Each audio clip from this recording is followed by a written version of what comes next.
Accident aérien au Népal, un avion avec 72 personnes à bord s'est écrasé ce dimanche dans le centre du pays, faisant de nombreuses victimes et quelques survivants. Au moins 17 personnes sont mortes dans l'attaque d'un immeuble à Dnipro dans l'est de l'Ukraine. Selon les autorités, des coupures d'électricité affectent la plupart des régions du pays. La pile de dossiers se rallonge pour Joe Biden. De nouveaux documents confidentiels datant de son mandat de vice-président des États-Unis ont été retrouvés dans l'une de ses résidences. Un avion avec 72 personnes à bord s'est écrasé ce dimanche au Népal. La catastrophe a fait au moins 67 victimes d'après la police.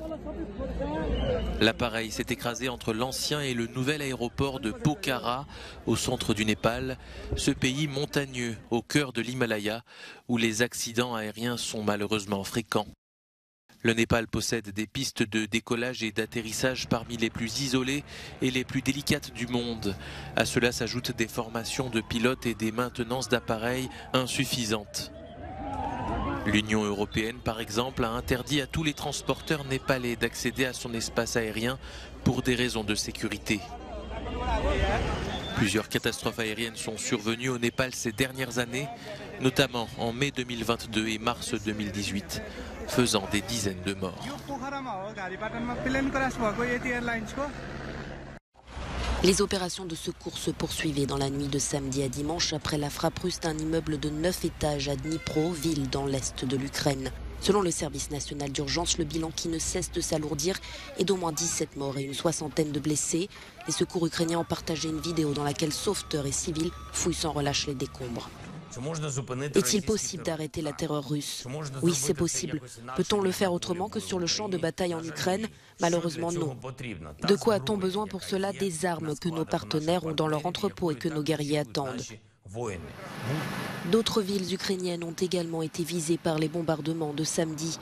Le ministre ukrainien de l'énergie a indiqué que des coupures d'urgence ont dû être mises en place dans la plupart des régions d'Ukraine.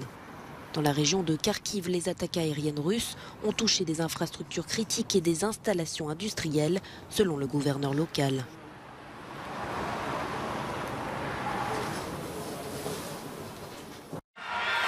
Environ 80 000 manifestants se sont réunis à Tel Aviv samedi pour protester contre le nouveau gouvernement de Benjamin Netanyahou.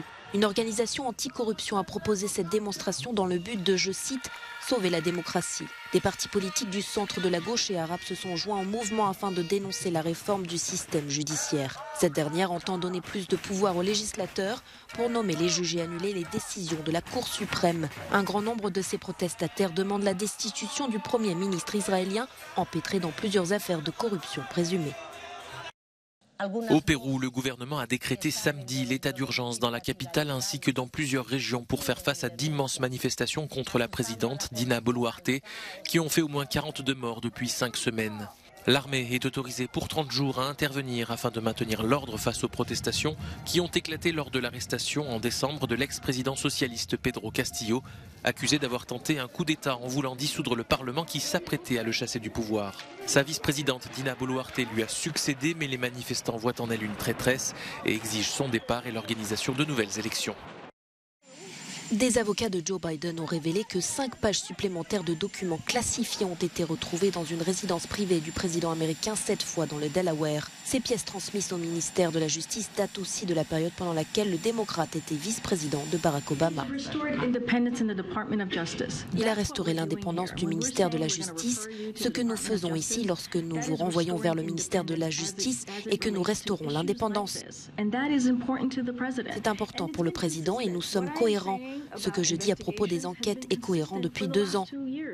Vous m'avez entendu à maintes reprises. Lorsqu'il s'agit d'une question juridique ou d'une affaire comme celle-ci, nous nous sommes toujours référés au ministère de la Justice, donc il n'y a rien de différent ici. Cette nouvelle annonce s'inscrit dans une série de découvertes de dossiers confidentiels et top secrets retrouvés depuis novembre dernier dans un bureau et des résidences de Joe Biden. La justice américaine a nommé un procureur indépendant pour enquêter sur ce dossier.